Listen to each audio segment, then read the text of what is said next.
Now to Oneil Cruz, who will be the Pirates center fielder in the not-so-distant future. We'll see when that happens. Neil Walker said yesterday on the broadcast, maybe it happens on their road trip. Maybe it happens today. I think it's going to take some time. Yesterday was the first day that they had Oneil Cruz working out in center field, and they actually had to give him a different glove, which we know a shortstop and infielder is going to need a different glove than an outfielder.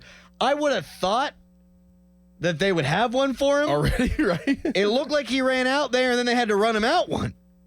So that's going to take some time to get him comfortable.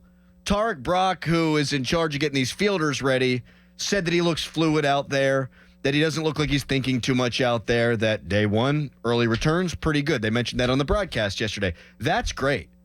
Now, a bunch of people breaking down his body language in his interview yesterday.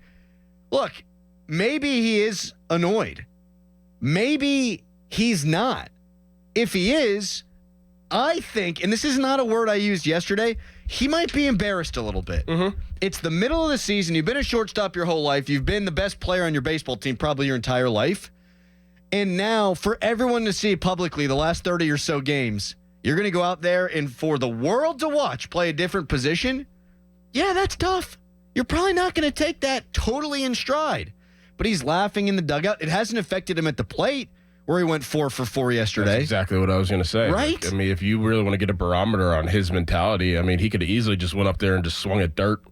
Could have swung it, just kind of had that lackadaisical attitude that sometimes Rowdy Tellez has, where it's just like, all right, I struck out. Like, no, he didn't. He had 4 hits last night, and significant hits and hard hits. And I think one was 113. Like, he's locked in for as good as it will be right now. It's going to suck. It would suck. I mean, anybody that has change. Human nature, man. Yes, it's going to suck, but he'll get over it, I believe, and he'll figure it out because he could be a star at a different position. And I think he will be, because at the plate, I think he's rounding into the guy we all expected him to be. Yes. So last night, 4 for 4, they lose 9-5 after they lose 18-8.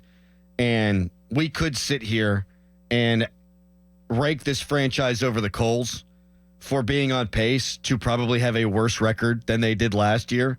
There's a time and a place for that. I'd rather focus on Cruz because I don't want to get too depressed. Since July 1st, he's got an OPS up over 900. He's hitting .271 now on the season. He's been crushing lefties, which to me has been the biggest difference in his game. Yes.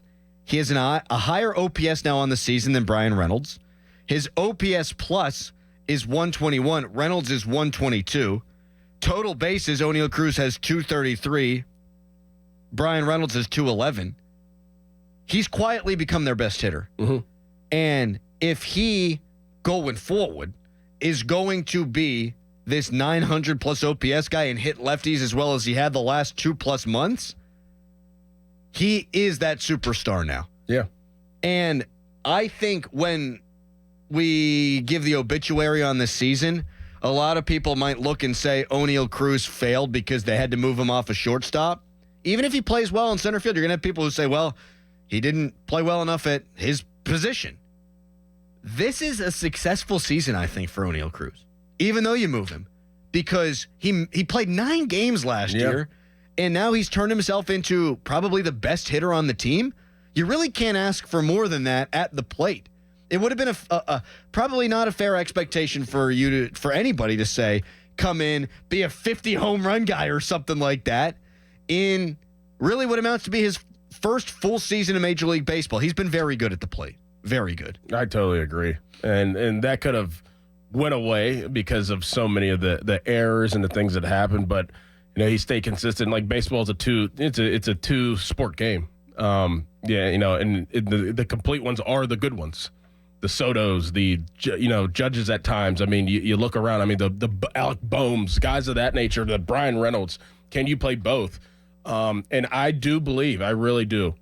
And we'll see how the communication and the learning process goes. That's the one thing that's kind of set to the side. But I do believe for his athletic raw ability that he can be a really good center fielder with the range he has, with the range of running, with the range of catching, and with the range of throwing. Like, everything to me, in my mind, computes to him, yes, that fits a guy like him better than being in a confined space and having to work in that area. I agree with all of that, man. If he's going to keep hitting this way, and even if he's a league average center fielder, and there's potential for him to be way better than that, but even if he's a league average or slightly below average center fielder, he's going to screw games up less than at shortstop while still hitting the cover off the baseball.